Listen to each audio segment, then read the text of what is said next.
Hey, what's up, my fellow YouTubers? So we are out in Shippensburg, Pennsylvania, and we are at the Shively Museum showroom here. So, I just kind of looked this place up. I think it was yesterday or something. I was trying to find, a place kind of on the way. I'm kind of driving back from Pittsburgh back to Delaware, and I found this place, and I'm like, oh, I gotta check it out. So this is actually the Mopar Museum. So we're gonna go inside and check out some cars. Let's get to it. All right, so there's the sign, Shively Motors Showroom. Yep, this is what they call the Mopar Museum, and we're about to enter. And there it is.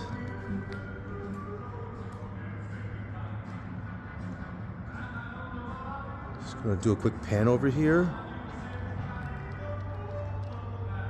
It's a pretty big space, so we're gonna go ahead and make the best of the time that we have, and let's get to it. So first on the docket, we have a 1962 Imperial LeBaron. Look at this stunning looking baby here. And look at how big it is. What a massive looking car. Beautiful in red too. Look at her.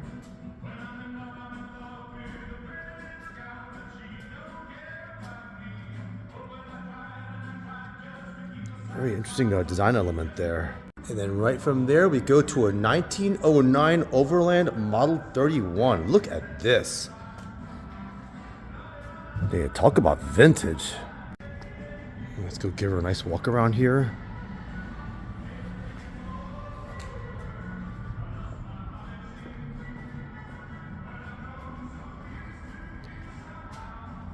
And look at the interior. Look how much space there is back here. There's quite a bit of space back here. It looks pretty comfortable here.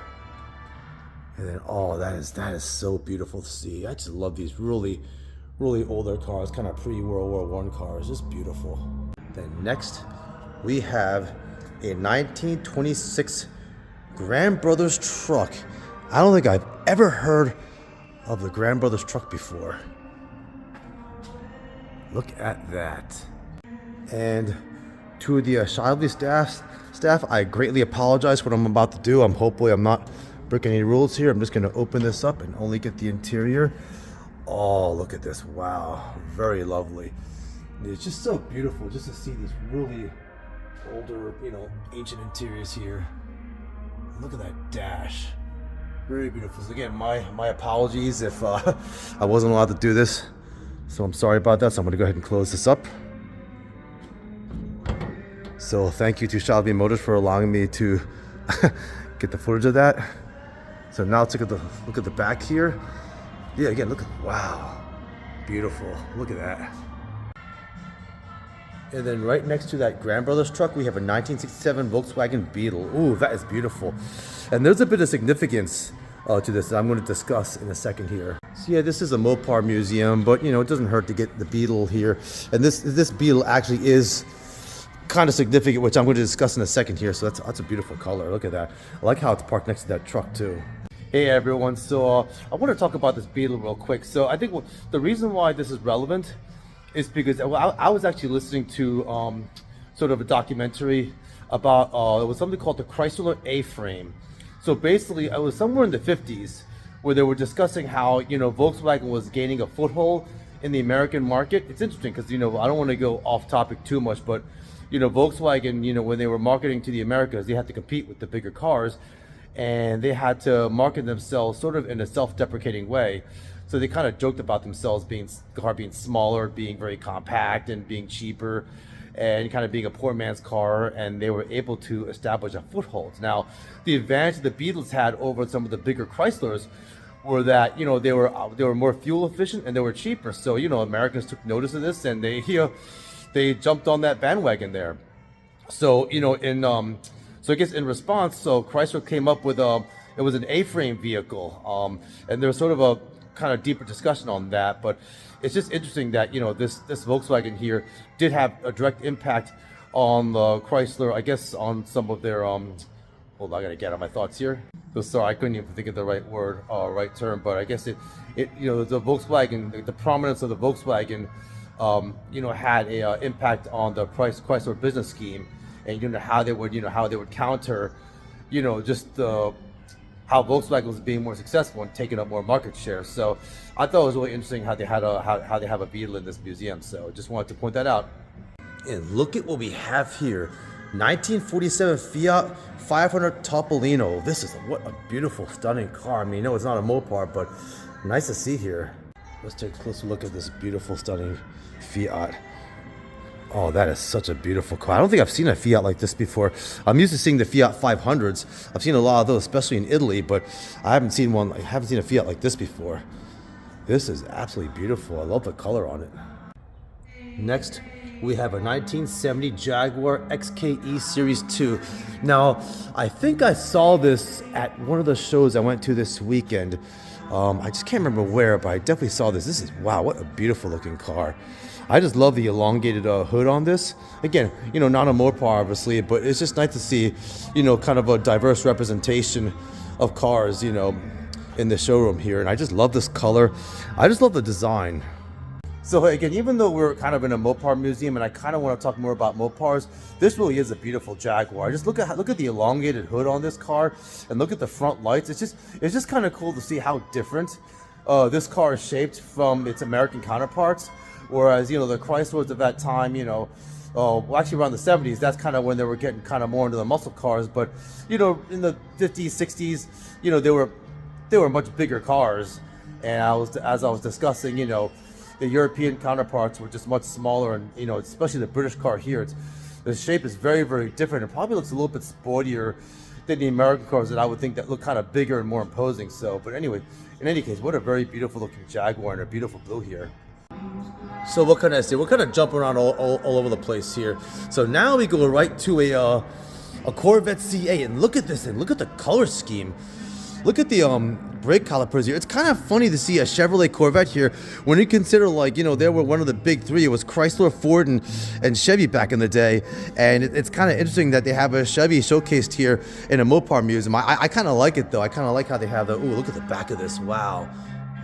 You know what's funny? I remember seeing the exact same emblem at the Cherry Hill, New Jersey show on one of the cars there on the C7, I think it was. Well, let's look at this interior. Oh, look at those seats. Look at how sporty those seats look. And again, as I mentioned, I just love this interior on here. Again, it's almost like it just kind of reminds you of a Lamborghini Aventador and also a Porsche Carrera GT when you just look at that exaggerated console there. But what a beautiful, stunning interior. And now we go back to Germany for a BMW Z4. Look at this baby. Look at the color. Look at how sporty. But again, you just notice how small and compact this car looks compared to, obviously its American counterparts. Very interesting shape. It doesn't look as, aggressive. Look at that back there. So I think the Z4, it looks kind of tamer. It still looks like a beautiful car. But you know what this kind of reminds me of a little bit? It kind of reminds, you guys are gonna laugh at this. It reminds me a little bit of a Shelby Cobra, just with the shape. But the Shelby obviously looks a lot more aggressive. We saw a Shelby. I think it was I think it was a replica we saw in the. Let's get the interior of this. We saw a replica in Barry's Car Barn out in Intercourse, Pennsylvania, not just a couple days ago. But anyway, look at the interior. Ooh. Very interesting interior here. It's just kind of cool to see how the interiors vary from car to car, model to model, and manufactured country as well. And then after that BMW, look at this, a 1993 Dodge Daytona IROC RT. Look at this. Now, you don't see many of these at all. This kind of reminds me a little bit of that car we saw at the Cherry Hill event. There was that blue one, and it was kind of Dolphins themed. I believe that was a Dodge, but look at this. This very sporty looking car, like for, kind of a 90s retro look. Look at that. And look at those wheels too. I tell you what, I just really I kind of love the variety they have here in the showroom. So it's just kind of a mix of everything here. And you have this retro, 90s Dodge Daytona. I think I kind of remember this from my day, because I was an 80s child, and 90s were kind of my golden years, I guess. And you kind of have this retro. Oh, this is so cool to see the IROC. And sorry, one last thing I want to say is, when I think IROC, I think Camaro IROC. I don't think Dodge IROC, but that is so cool. This is a car you just don't see that often. I see a lot of Bel Airs. I see a lot of, I see some Fairlanes. I saw a whole bunch of Ford C10s, or sorry, Chevy C10s and Ford F100 pickups. I've seen so many different kinds of cars. Some more than others, but I definitely don't see many of these. And look at this, you have a Chrysler, a 2001 Chrysler PT Cruiser. Look at this. Oh, wow. Look at that. And you guys may not think too much of some of these cars, because I guess, I don't believe these were like a real commercial success. I know Chrysler, they kind of struggled a little bit around 2001. It was tough around then, but I mean, it's just so cool to see something like this. It's just a cool piece of history, a cool piece of retro history here. Just to see something like this, that's the thing. If you have cars that are not as successful, they become rare and they become they become unique. All right, now we're getting interesting. Look at this, a 1990 Chrysler New Yorker 5th Avenue. Look at this. You know what? If you guys love classic, older, and rare cars, you're gonna love this. Look at this, 1990 Chrysler 5th Avenue. Wow. Oh, goodness. I'm getting goosebumps. Oh, and look at these like retro door handles too. Oh, this is special. And then you got the 5th Avenue badge on there. Look at that. You got the Chrysler badge on the back. Yeah, this is a stunner. And you know what else? With this Chrysler, you could probably do a lot with this. I could see this car being modified quite a bit. When I mean modified, I mean like, it's gonna sound crazy. I kind of wonder if you could even see this as a lowrider or even as a donk or something. Not like an actual donk, because they're Impalas, but you know what I'm saying, with the bigger wheels. So I could see this car. I could see a lot being done to this. But yeah, I actually just love this old school shape, the early 90s shape of this car, and the color. This is beautiful. Next, we have a 1994 Chrysler LHS. So another interesting piece of history here. I see a lot of these. I hate to say, I see a lot of these in Delaware, and I kind of see this as poor man's cars, where like they drive these and they've lasted for a long time, but the people that are driving them don't realize that this is actually like getting close to a classic car. It probably wouldn't be considered classic. It's probably retro. I'd say maybe in a 5-6 years, maybe you consider it classic. That's just what I'd call it. But this is a nice car though. Look, I love the color, and to me, it is a special car. Now this is what I would call classic, a 1988 Jeep Grand Wagoneer. And I guess I suppose I'm referring to cars that are as far back as the 80s as classics. That's just my terminology. It's not any official terminology, but in any case, definition rather. But look at this. Look at the wood paneling on here. Grand Wagoneer. So this is really something. It's just cool to see, so many different cars and so many different brands here. Again, Mopar Museum, but they're, this showroom is showcasing a lot of different cars here, which is really cool. Oh, now we're talking, my friends. A 1952 Willys M38 Jeep. Look at this. I'll go on this side. Look at this. So this is very much like the original Bantam Jeep from Butler, because I know the Bantam Jeep came from Butler, and I believe, if my history is correct, so Willys was originally contracted to do the, I believe, to do the trucks for the World War II, I believe it was. I'm not sure if my history is correct on that or not, but I know they were involved with military vehicles, obviously. But oh, look at this interior! Wow. Oh, that is something else. Look at that. Yeah, the only thing I want to say is I believe the Willys company, they struggled a lot with funds and everything, so it might have gone to Ford or some other company, I believe. I'll have to double check my history, but I know they, obviously they made military vehicles, but they did struggle, and I believe Walter Chrysler was called upon to rescue the Willys company when they were struggling, because Walter Chrysler was just amazing. He was so driven, and just brilliant mechanic, and just really, really driven. Look at this, the year I was born, 1974 Dodge Dart Swinger. Look at this. What a stunner. And I recall seeing a Dodge Dart at the Glassboro car show last year. Oh, look at that color. That is beautiful. Oh, look at those wheels. Yeah, what a lovely, lovely car. So I think you go to any classic car show, and this is bound to get attention. And you know, it is very unique. Hey everyone, hope you're all having a good time. So I just want to talk about this beautiful Dodge Dart here. So, you know, I have seen a couple of these, you know, they're not very, very common. I've seen them at classic car shows. I saw this at the Glassboro car show last year. But what I really love about these is that, you know, just most of the car shows, you know, I think are dominated by Bel Airs and just, you know, Chevy and Ford. Just most of the car shows I've been to, they seem to be dominated by Chevys and Fords, which is fine. I love those cars too. But I don't see a lot of Mopar representation, which, you know, that's kind of why I really wanted to come to this place, because I did want to see more Dodges and just kind of see more representation by Chrysler, Dodge, Plymouth. You know, I know Plymouth was more kind of like the smaller, lower end manufacturer, or rather, you know, wing of their company. And Chrysler, they were one of the big three. They were one of the big three, and they even surpassed Ford at one point. I mean, they're, you know, Walter Chrysler came in there steaming. So, you know, it's a good bit of history. But anyway, I just wanted to point out this Dodge Dart. Beautiful car, and I love that color. Oh, and look at this 1967 Chrysler Newport Custom. Look at that. Look at that front. Look at how big and imposing that front looks. Look at that really nifty looking emblem too. Let's kind of walk around this though. So I'm going to back it out a little bit. See if I can get a good angle of this car. We'll give her a walk around. Oh, look at this. Wow. I don't know why I get Goodfellow vibes from this. I see a big car like this. I think of a 1970, you know, 1970s set Scorsese movie, or Scorsese film. Look at that. Where's got the back of this? Now, I just love how like the size of the car, you have the angling on the sides. It just kind of adds to the uniqueness of this and just adds of the imposing nature. And then look how you have like the back wheel kind of partially covered there.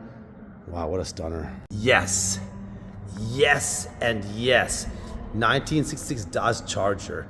And the reason why I'm so excited is that I'm so used to seeing some of the newer Chargers. I don't think I've ever seen one like this before.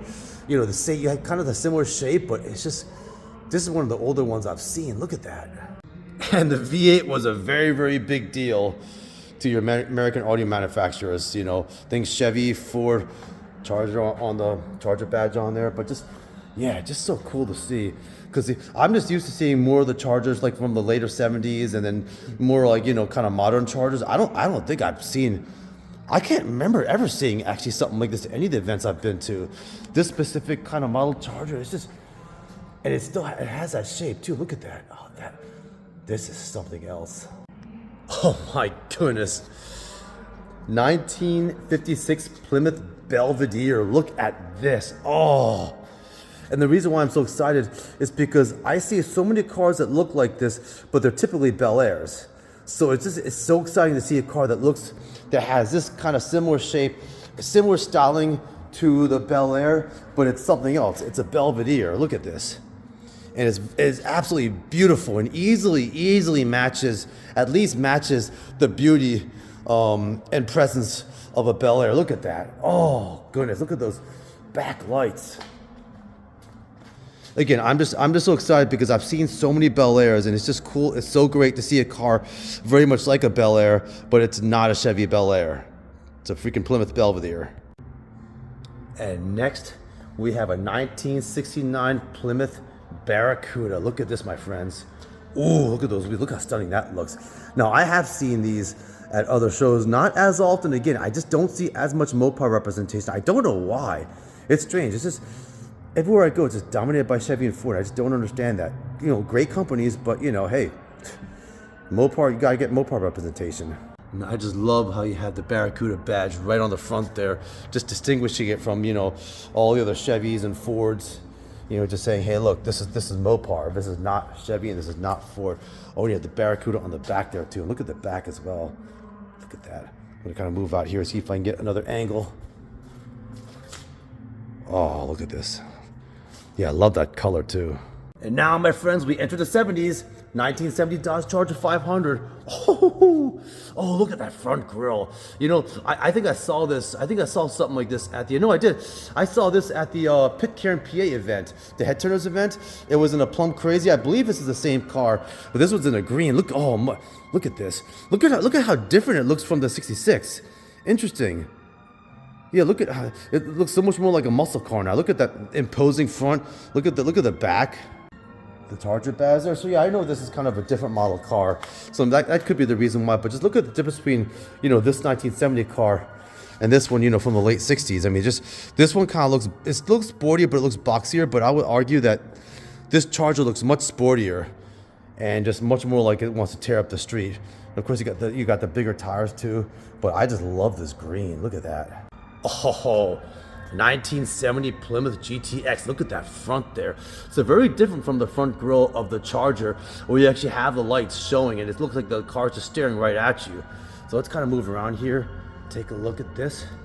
Yeah, you see what I mean? It's almost like the cars in the 70s definitely look very, very different from the ones in the late 60s. You just notice that change. It's almost like they're kind of going more like the sportier, you know, more muscular route. And then here's something else you don't have. You have the long kind of pinstriping along the side. And you have a little bit of a small scoop over here, GTX badge. So this is almost like slightly sportier than the Charger. Oh, and you have the Plymouth GTX in the back here. Oh, I love this, gosh. Because you don't see too many Plymouths, you know. Just so good to see these. And now we go to 1970 Dodge Challenger. Look at this. Look at that blue with the black on the hood. Hey, you know what? It doesn't matter like what century or decade you're in. These cars will always look beautiful, and there was always going to be a huge following for these muscle cars. You know, these cars from the early 70s. There was a young kid. I don't want to call him a kid, but he was a kid compared to me. Like in the early 20s, that had a car like this, and you know, he was in love with the car. And it's just like you're always going to have an appreciation for these kinds of cars. I would even argue even more, at least for me, even more than Chevy and Ford, just because, you know, I think Mopar representation, the Mopars are a little bit more unique. At least to me, they are. And I actually love the door handle on here, and I guess because it kind of reminds me of a Di Tommaso Pantera, which is a car that I wanted. Oh, you got that badging over here, and then look at the back. Yeah, this is kind of similar to the car that I saw at the Cars and Coffee event. But look at that. Look at this. Look at the spoiler in the back, or this little tail in the back. That is something. Yeah, I think this is kind of one of my favorite cars, actually. You know, this thing, I love the blue, I love the wheels. I mean, I'm going to kind of pan her out. I'm going to give this car a little bit more TLC. But what a beautiful car. This whole row, actually. But I think this blue one here, for me, kind of stands out. It just seems like a car that, you know, it's just kind of timeless. And get the Shively and the motors in the back. Well, this might be my thumbnail, who knows. So, okay, Shively, I kind of appreciate you guys, you know, showcasing other cars too. So kind of distributing the wealth a little bit. So you got the Chevy Corvette. I got plenty of these, and you can never get sick of a Chevy Corvette. Look how beautiful this car is. And I think this is definitely one of the better looking Vettes. You know, even better looking than the C2 and C3. I mean, this is beautiful. You have to love this. You know, I know I'm in a Mopar museum, and I shouldn't be talking about how beautiful a Corvette is, but you know, it's in the museum, so I'm going to talk about how beautiful a Corvette is. This is beautiful. And I'm going to go in here. It's a little hard to see because you got the window up here, you got the reflection, but you can kind of see how beautiful the dash is. And you know what I'm really liking about this showroom? You have such a diversity. Now, look at this. You have a 2023 Dodge Challenger, like right in the midst of all these other classics. Right next to that, you know, 57 Vette there. Look at this. It's funny, and you kind of have a similar look at it. You have that kind of well, the tail's a little bit different in the back, but it still looks big and menacing. I mean, you know, I think definitely you know, Dodge did a really nice job of keeping this car, you know, just looking big, looking muscular. You kind of have the exaggerated wheel hubs on the side here, so you know, I think they did a really nice job. I mean, I'm personally just more like in love with the cars of the 70s and the earlier cars. For me, it's just nostalgia you can't really replace, but I still think Dodge did a very, very nice job of keeping the cars, you know, you still kind of have a bit of that retro look, but you still have modernity. You know, you still have the car still a modern look, and you have Challenger and RT on there. You have that big scoop on the front. So, you know, I think Dodge did a very nice job. It's kind of cool to see this thing right next to that 57 Corvette, I think. Now, this is what I'm talking about, my friends. 1941 Dodge WC truck. Look at this. Oh, look at this. And you guys know I'm kind of a sucker for pickups. Oh my God, look at that blue. Yeah, I make this as a short. It's going to get like so many hits. Look, oh my goodness. Let's look at the back cab. Look at this. Yep, we've seen this before. Look at that, how you have that you kind of have that sort of that layered paneling of wood there with like the steel in between. That's beautiful. Oh, what a truck. What a truck. Oh, gotta love Mopar representation, you know. Yeah, I kind of have a soft side for the Mopar. And then maybe that's not the best best word is soft, but because these cars are hardly soft. But you know what I'm trying to say. It's just, you know, again, I've seen so many Chevys and so many Fords and kind of, you know, common cars. I just don't see too many of these, and it's just awesome to see something like this. All right, my friends. Hope you're all having a good time here. Hope you're enjoying the showroom here. So, you know, we just got this row of cars done here. Well, I'm looking at this beautiful blue Dodge over here, and then we're gonna kind of pan it back. So we got all those cars in the background, and just such a cool combination of cars. Such a cool, you know, so much variety in the showroom. You see that kind of that Dodge, that Daytona IROC in the background. Got a Corvette back there. So just, I'm really impressed with just the variety of cars you have here. So as I'm panning, we're gonna get these cars over here. So now we're kind of getting back into history, my friends here. Look at this. Look at these cars here. And, you know, I'm guessing that these are not going to be, you know, your Bel Airs or your Fairlanes. This is going to be kind of more Mopar, which I'm very excited about. So let's get to it. Now that is a cool font for Dodge, but more importantly, look at the front.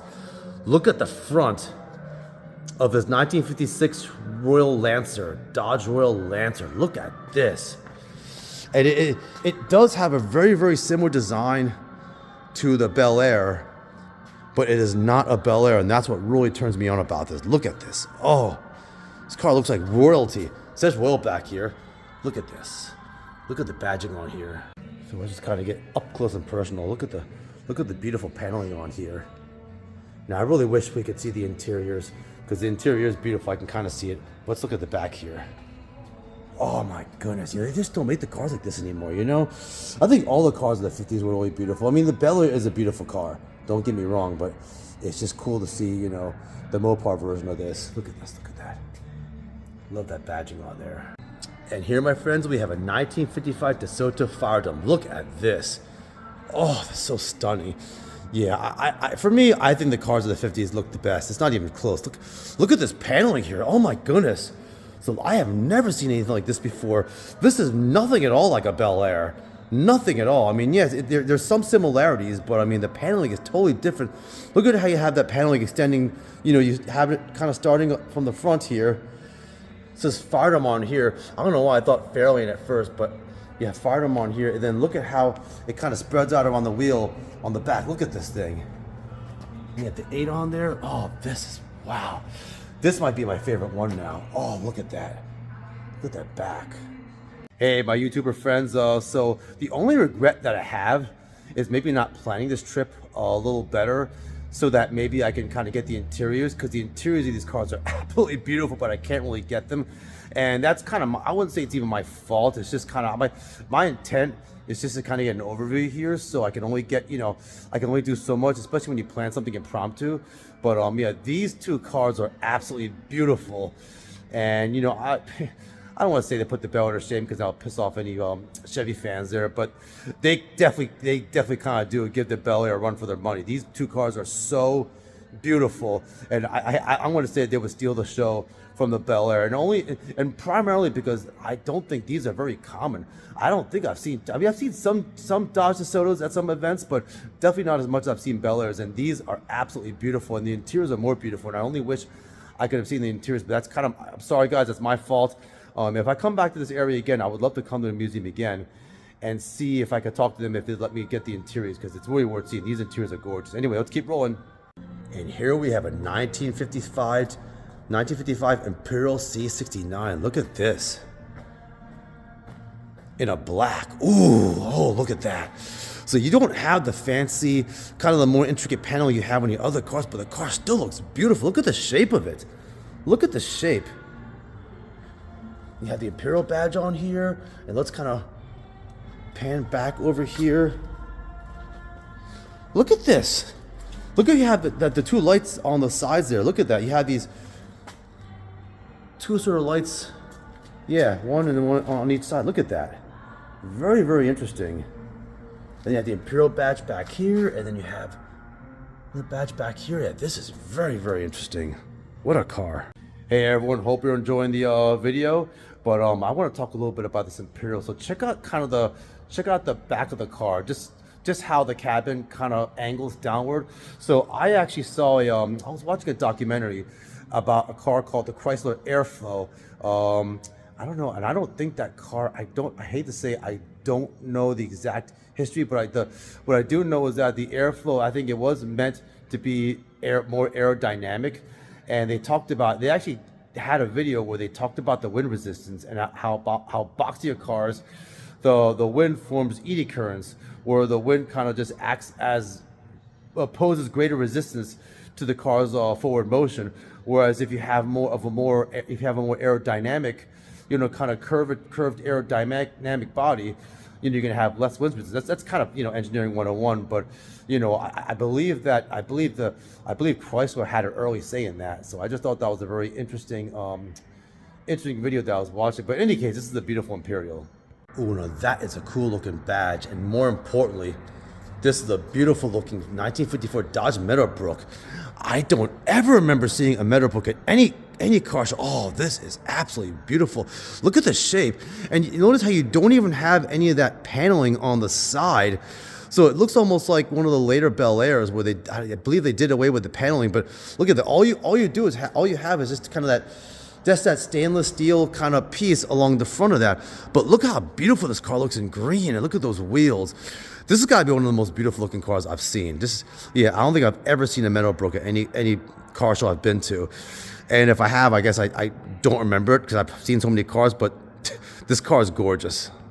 So, I got to go and pan around. This is going to be for my video short too, but look at, this is beautiful. I love how the back wheels kind of slightly covered up and you have Meadowbrook on the side. And let's check out the rear of it. Oh, beautiful. Look at that. What is this? Look at this. That's a very interesting looking badge there. Now this is even cooler. So it looks like Shively Motors has been around for a while, but look at that. It looks like, kind of a almost original advertising there back in '54. Look at this. That is so cool. Hey everyone, so I was actually listening to some documentaries on my way here, and they talked about how you had the roaring 20s, and in the 20s, people just wanted nice things. And they basically want the cars really came back big time, so that was a big time for car manufacturing, and also the 50s too. So the 50s was also a time where people wanted to have nice cars, and that might explain this thing. That might explain the Bel Airs, and then cars like the Meadowbrook and this beautiful looking car here. So yeah, it's just something else I wanted to point out. But yeah, this I just love this green color in this car. Isn't she beautiful? Look at this. You know what's funny is that as you go back in time, it seems like the cars get more and more beautiful. This is the 1948 DeSoto Custom S11. Look at this. Yeah, this has got to be one of the most beautiful cars. I say that about every single car. Then it's almost like people at Shively here intentionally did this, where there's almost like the cars are getting more and more beautiful as you make your way back. But look at the shape of this thing. This kind of reminds me of that Chrysler Airflow they were talking about, where you have more aerodynamics in the back. So this is kind of what I mean, because the last video, look at this. You kind of have that little windshield thing here. Look at that. You kind of have that awning. It's not really an awning. I can't think of what it's called, but look at that. It's kind of cool. It kind of reminds me of, I don't know why it reminds me of the Ford 3-window coupe. They had something similar on this, but let's go back here. So look at how you have the back. It's almost, I hate to compare it to a Volkswagen. I'm just saying, just look at how you have the curvature in the back, and that kind of it's almost like they took some of that engineering from that. What was that? The Chrysler Airflow, I believe. Hope I'm getting that right. But in any case, how they're taking advantage of that, the curvature, and how the aerodynamics would be a lot more beneficial for the car. But what a stunner. Look at that. And look at this, you got the custom badge on here, and I still wish I can get the interior of this. Yeah, it's just really hard to see the interior, but yeah, it's very, very beautiful. That's my pathetic attempt to get the interior, which is not going to happen, but oh well. Ah, yes, Plymouth. Now we got some Plymouth representation here. Look at that front of this beautiful 1948 Plymouth Special Deluxe. Look at this color. Look at it. Oh my goodness, look how beautiful this car is. Look at the shape. So again, you have that same kind of rear where it's like more aerodynamic in the back, and look at those wheels. Oh, this is absolutely beautiful. Interesting how you have it spelled like that, special, and you have the D and Lux kind of separated there. So very, very interesting feature about this. So let's kind of go and pan around here. Check out the wheel there. Let's look at the back here. Oh, you got the AAA badge on there. Chambersburg Motor Club. Very, very beautiful. Let me kind of get a little closer here. I see the Plymouth badge on there. So cool. So check out this beautiful 1948 Plymouth Deluxe. So cool. You know what's funny is that, so some of the, and bear in mind, I was just kind of listening to these documentaries on the way, so hopefully I'm getting my history right. But if I recall, Plymouth was more of the wing, more for the smaller and more affordable cars. And then I was kind of trying to talk about the history of Plymouth, and I just edited that whole point out because I muffed it up. But anyway, I think they kind of went defunct kind of in the early 2000s. It had a lot to do with the Daimler and Chrysler, and then at some point Daimler wanted to bring on their own people, and they really didn't have any need to keep Plymouth around just because they didn't have any kind of attachment to Plymouth. It was more kind of Chrysler and Dodge were more prominent, and Plymouth was more targeted for the lower pricing elements, I believe. But it's just kind of cool to see something like this, and I don't know if this is part of that whole plan. This doesn't look like a lower price car to me. This looks like a very luxurious car. But look at it, just absolutely beautiful, and just so cool to see an older Plymouth. All right, for you historians, this is something very, very special. The Dodge brothers. Looks like you have that Dodge Ram almost on there.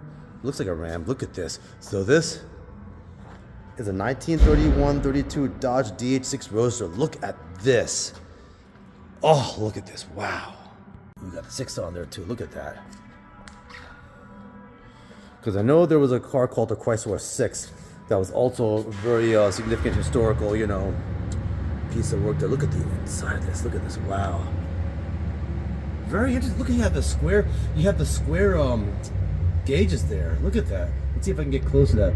So this is very interesting because I don't think I've really ever seen square gauges like this on a car this old. That's so interesting. Look at that. That is so cool. So let's kind of pan around here. And look, I love this. I love how you have the seat in the back here. That is so cool. So it's almost like, someone could just kind of sit in the back here outside. That is absolutely so cool. I mean, I'm guessing that was before you probably had like, DOT, and you had some of the safety standards that kind of probably changed that. So I don't know if that's something you can really have now, but this is such a beautiful car. Wow. Hey everyone, so the reason why I said this car was particularly special is because it had the Dodge Brothers badge on it. And it's not really known, Dodge isn't known as Dodge Brothers now, it's known as Dodge. So it's important to know that the Dodge Brothers were very relevant historically.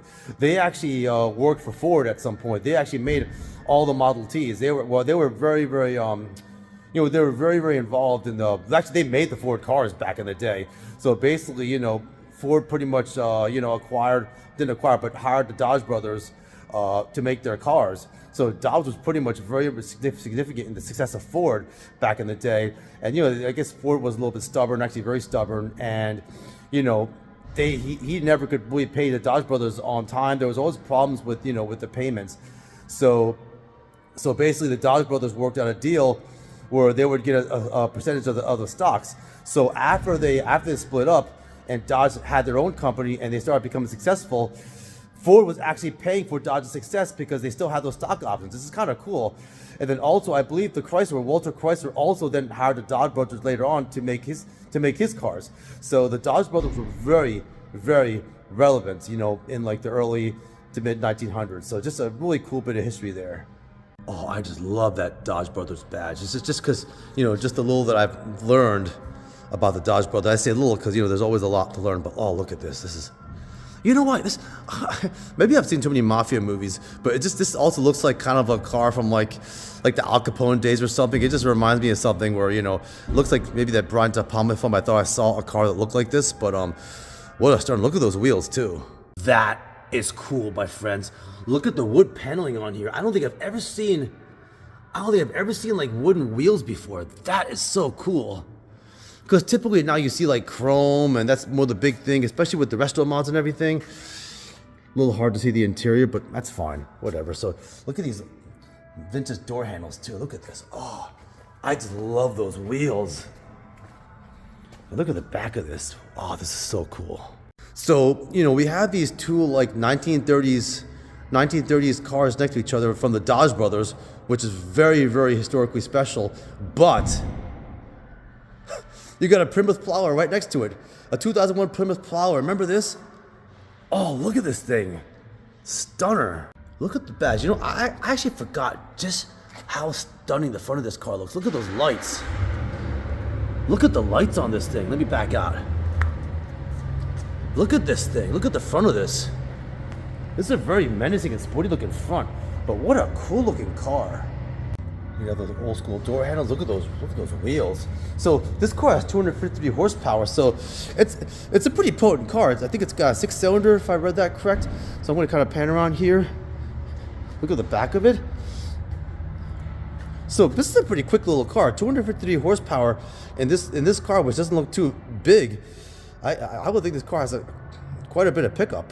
So this is cool. I actually remember when I was younger, I was seeing a commercial. I think it was a Dodge or Plymouth commercial, and they said something about, oh, you'll never know when you have something new. And I remember I saw this real quickly, and I was like, whoa, what the hell is that?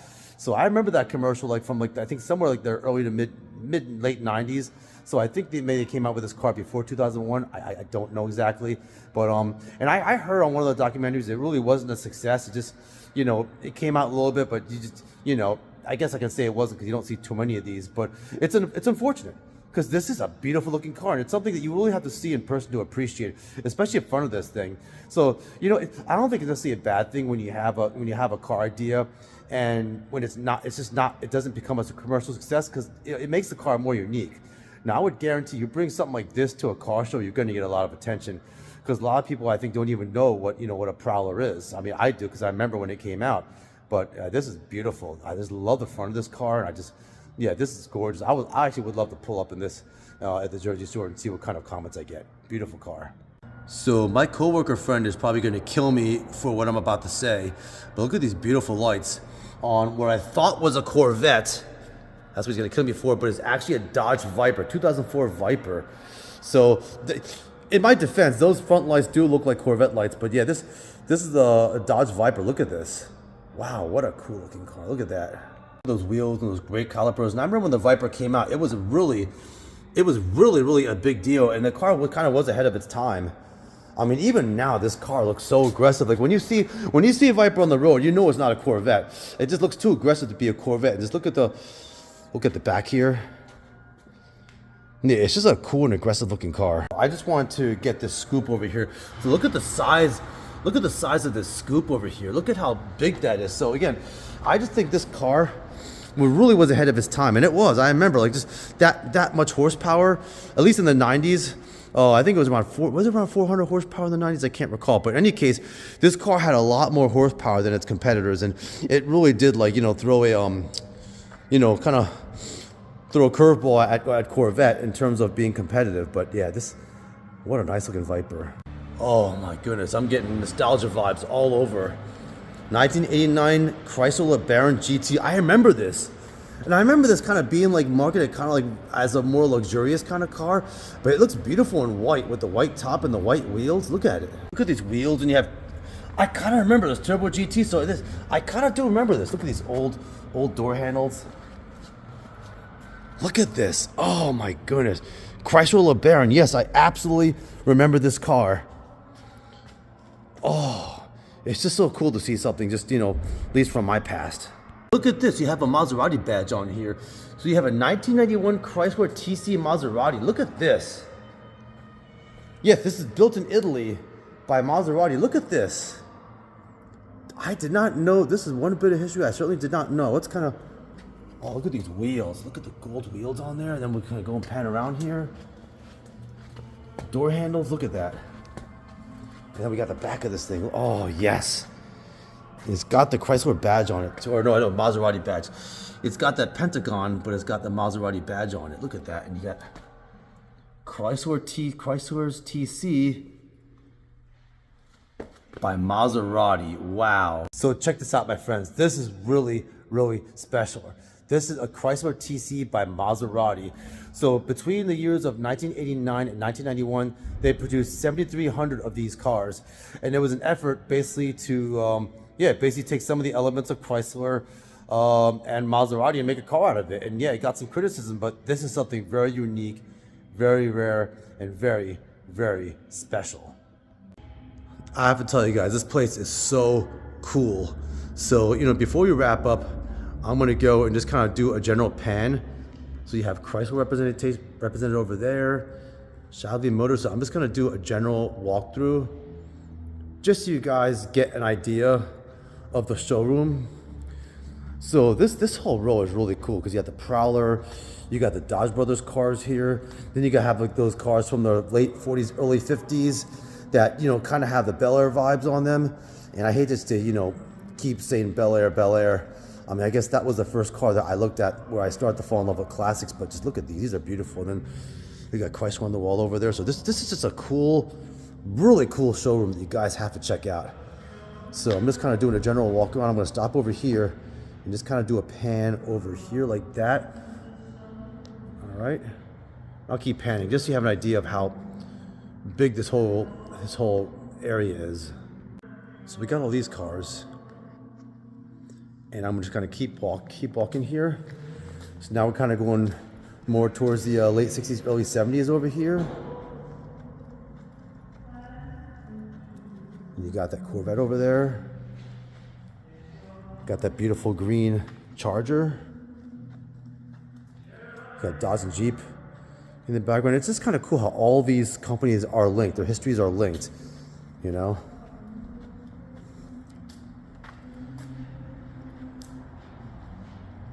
All right. So we got all this here. And I just love this Daytona IROC. Look at that. Perfect way to finish off. So we got that Wagoneer. I'm going to pan in here. Got the Fiat and the Volkswagen. Oh, I just love that truck. And this Overland here. Oh, wow. I know I got it already, but I just can't get over how beautiful they are. So I'll just kind of pan over here. You got the Corvette back there. This Jaguar. Look at that. And then that is pretty much it, my friends. Yeah, we'll finish off modern. Finish off with one of their competitors. Why not? I mean, I think it's a good way to finish off because I think that's what keeps Chrysler, keeps them moving. It's the competition. So I think, look, this is the beautiful vet.